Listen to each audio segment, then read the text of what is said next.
Hello everyone, we are Group 5 and we are going to act the last episode, which is start from textbook 1744, and I'm Crown.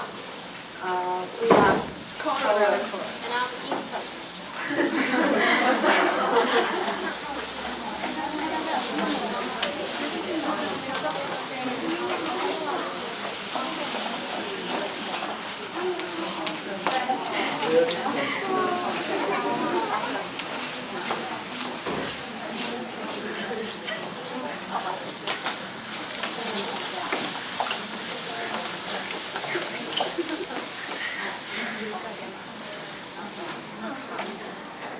This is a terrible sight for man to see.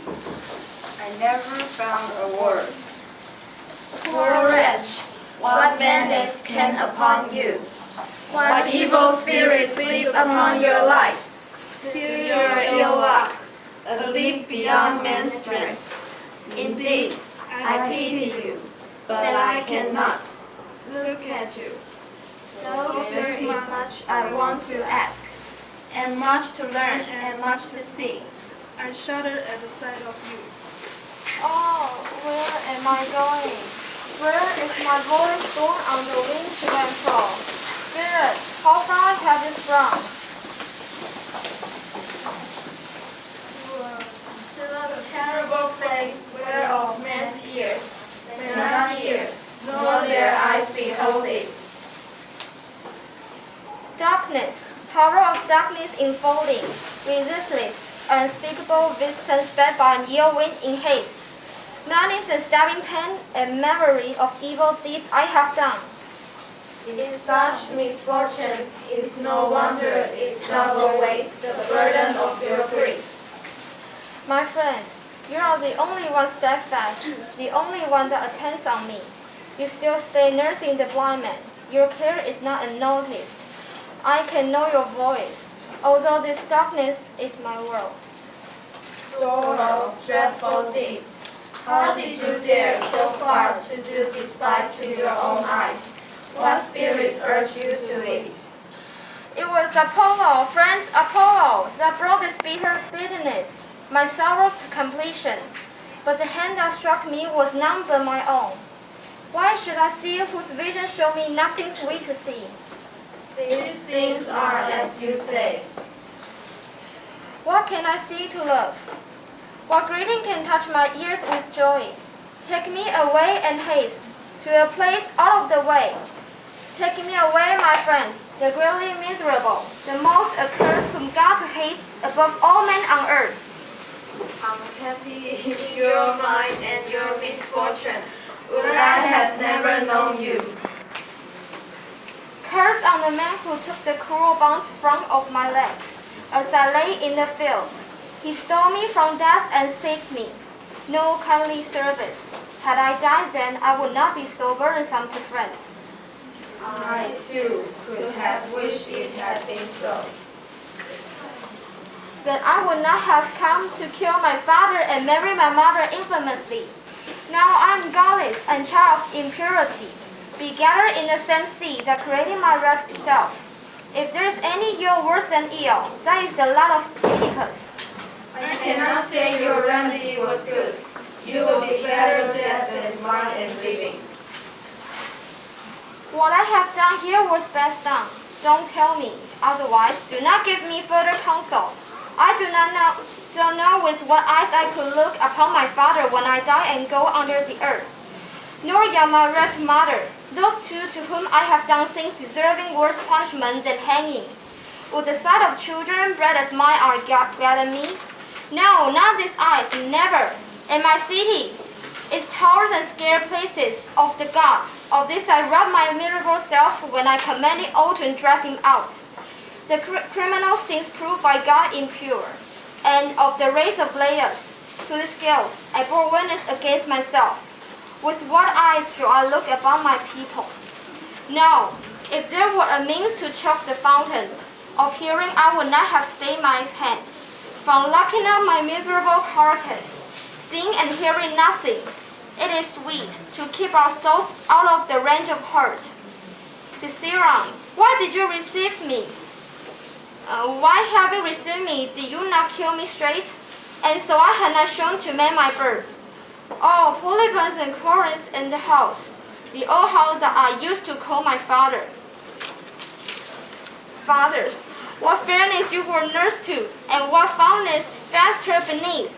Now I'm found to be a sinner, and the son of sinners.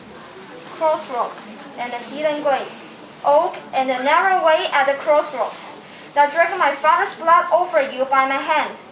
Do you remember still what I did as you looked on, and what I did when I came here? Oh, marriage, you brought me again, and when you have bred children of your child and showed to men brides, wives and mothers, and the foulest deeds that can be in this world of ours. Come, it's unfit to say what is unfit to do.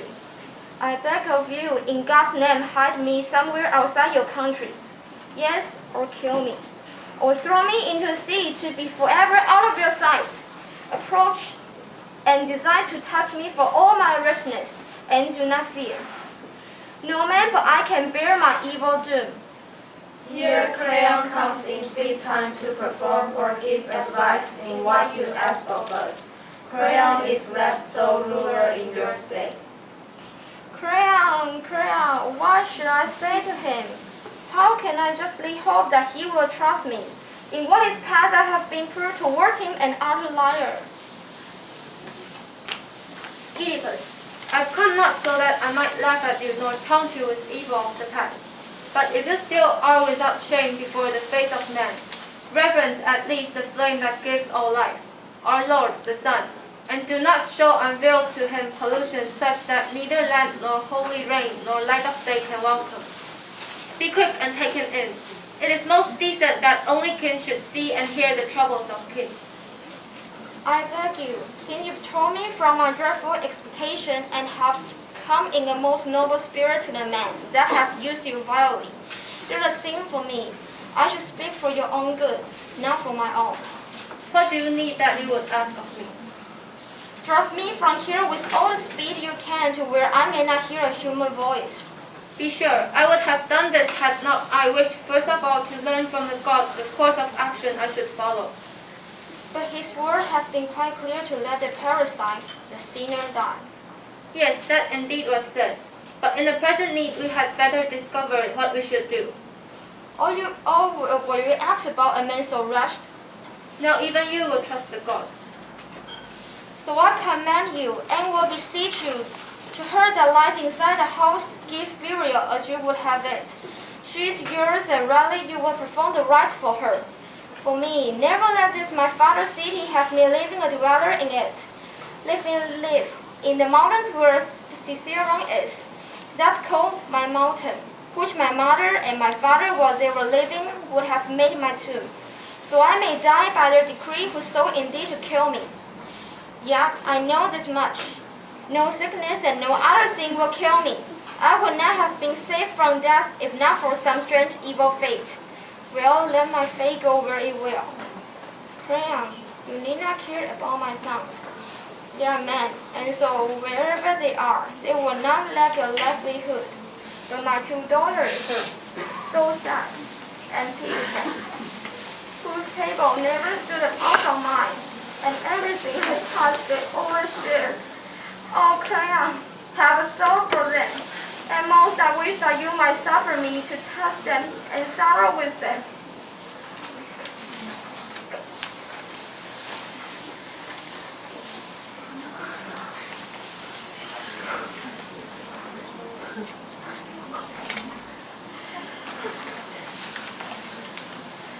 Oh, my lord, oh, true noble Crayon, can I really be touching them as when I saw?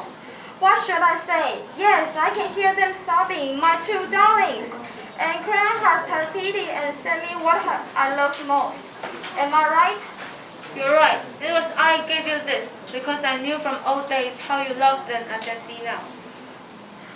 God bless you for it, Crayon, and may God guide you for better on your road than he did me.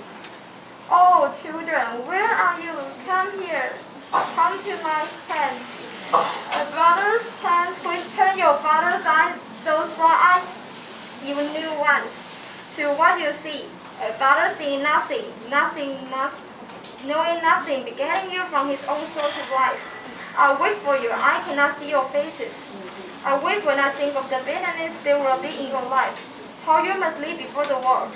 And what assemblage of citizens will you make one? To what gay company will you go and not come home in two instead of sharing in the holiday? And when you arrive for marriage, who will he be? And the man who will risk to take such infamy shall cling to my children, to bring her on them and those that marry with them. What curse is not there? Your father killed his father and sowed the seed where he has sprung himself, and begot you out of the womb that held him. This insult you will hear. Then who will marry you? No one, my children. Clearly you are doomed to waste away in barrenness unmarried, son of Menassus. Since your old father left these two girls, and we, their parents, both are dead to them. Do not allow them wander like beggars, poor and husbandless. They are of your own blood. And do not make them equal with myself in roughness, for you can see them now so young, so utterly alone. Serve for you only, touch my hand, noble crayon, and say yes. If you were older, children, and were wiser, there's much advice I will give you. But as it is, let this be what you pray. Give me a life, wherever there's opportunity to live, and better life than was my father's. Your tears have had enough of scope. Now go within the house. I must obey, though bitter of heart. In season, always good. Do you know on what conditions I obey? You tell me them, and I shall know them when I hear. That you shall send me out to live away from thieves. That gift you must ask of the God. I'm now hated by the gods. So quickly you'll obtain your prayer. You condemn them? What I do not mean, I do not use to say. Now lead me away from here. Let go the children then and come. Do not cut them from me. Do not seek to be master in everything, for the things you master did not follow you throughout your life.